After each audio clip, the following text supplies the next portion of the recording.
Whether your business is small, medium, large or extra large, there's a retirement solution for every type of business. oldmutualsuperfund.co.za. Joining me now is Finance Minister Pravin Gordhan. Thanks so much for your time, sir. Looking at the reaction that you've got directly after the budget speech, what would you say is the temperature out there? It's very warm, but in a welcoming way, and very positive in all the feedback that we've got. And people appreciate that these are tough times in which, once again, we've been able to find the right balance between making sure that we cut expenditure but not too much, conveying a message that it's possible to grow this economy faster and get more resources to solve some of the problems that are part of a long history of disadvantage in this country. And importantly, that there's possibilities for different sections of South African society to jointly contribute to some of the things that government is suggesting, and that's an exciting prospect. Going into the budget, Minister, many policymakers, economists were saying that this is the toughest budget in a decade. Did it cause you many sleepless nights? It did. Budgets are about balancing acts, and it's about managing demands from various quarters for sometimes contradictory purposes. So some will say tax more and spend more. Others will say cut more and don't worry about increasing taxes. And I think what we listen to very carefully and think very carefully about is how do we constantly take this economy forward? How do we constantly create optimism amongst the South African population? And at the same time ensure that at a technical level we have a sound fiscal base, not just for today, but for many years to come. Talking about that sound fiscal base, was it unnerving having the rating agencies breathing down your neck at this point? Obviously, two rating agencies having us on negative ratings watch at the moment.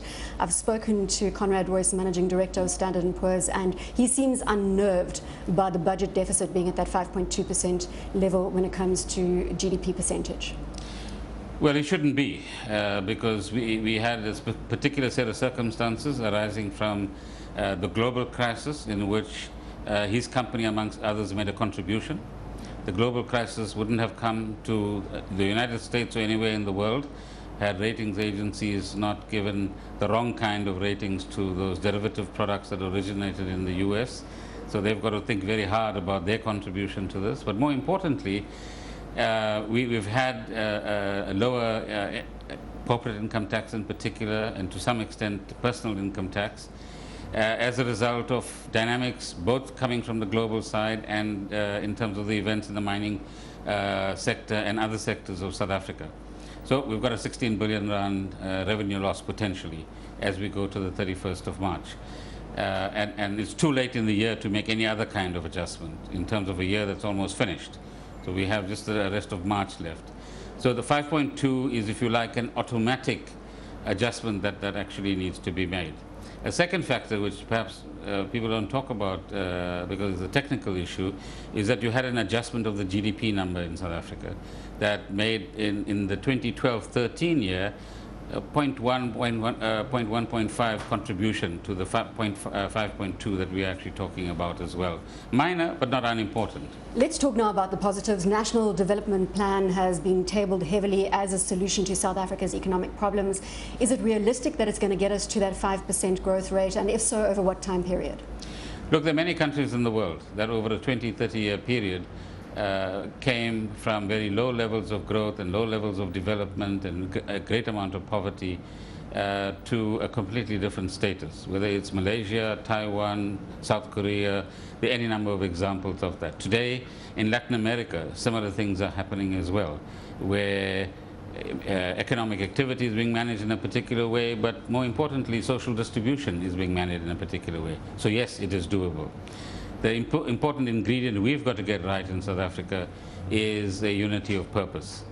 If we can get business, labor, government and society more generally agreeing that we have a vision of where we want to go in 20 years, agreeing that all of us have a role to play in this exercise and make a contribution, and all of us have got to give something.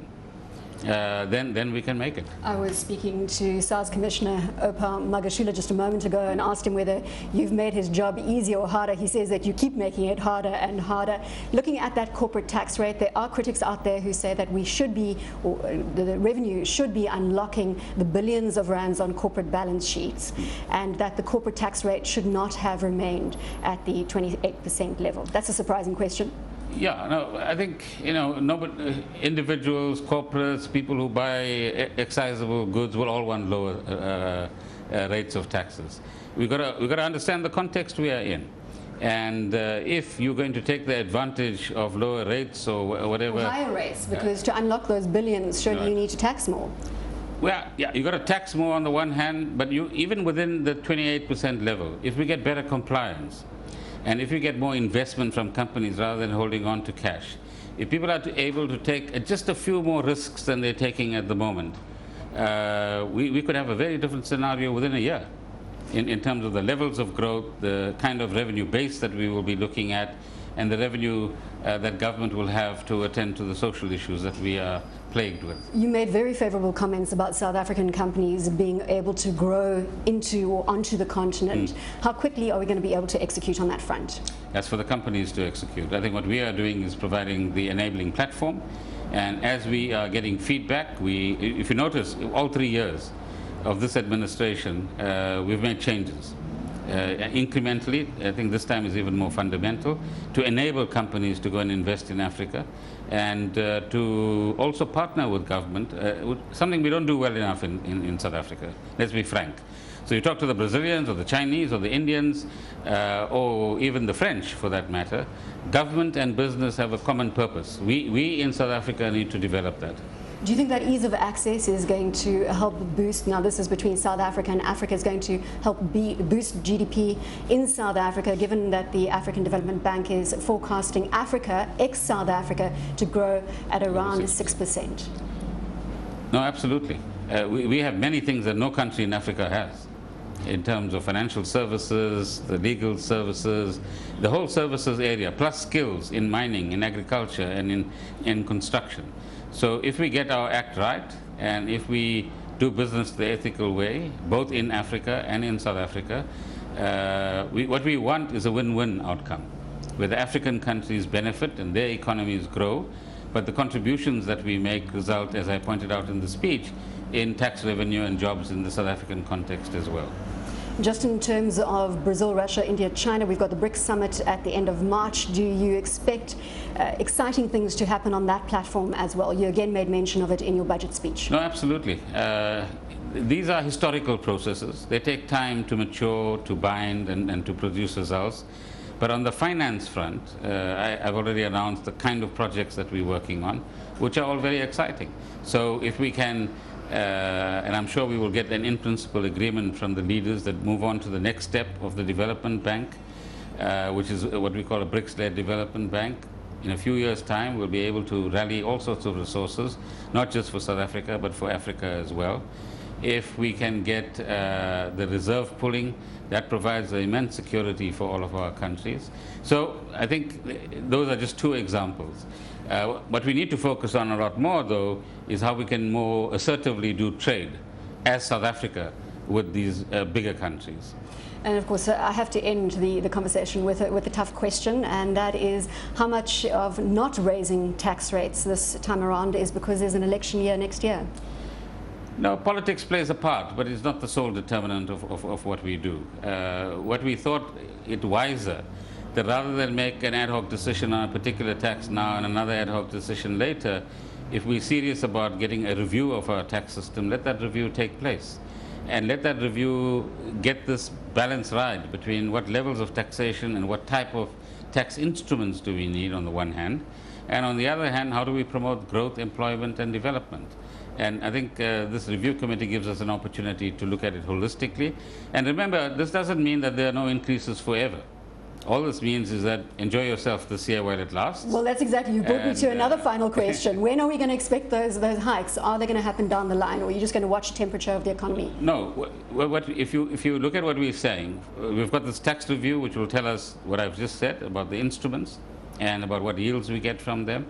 We have a long-term fiscal plan, which at least now has a 20-year trajectory, which says if you carry on at the current rate of social commitments, if X, Y, and Z happen, you're going to manage. If A, B, and C happen, you will not manage. But it also says that you might have to raise certain taxes if you want to get a phenomenally different health system than the one we have. We've said constantly we will not impose increases unnecessarily. South Africa, on the whole, has a very compliant bunch of taxpayers, and we owe that to them. I think that's a good place to leave it, Minister. Thank you so much for your time. As always, I've been speaking to Finance Minister Pravin Gordhan here in Parliament. We're taking a short break. See you on the other side.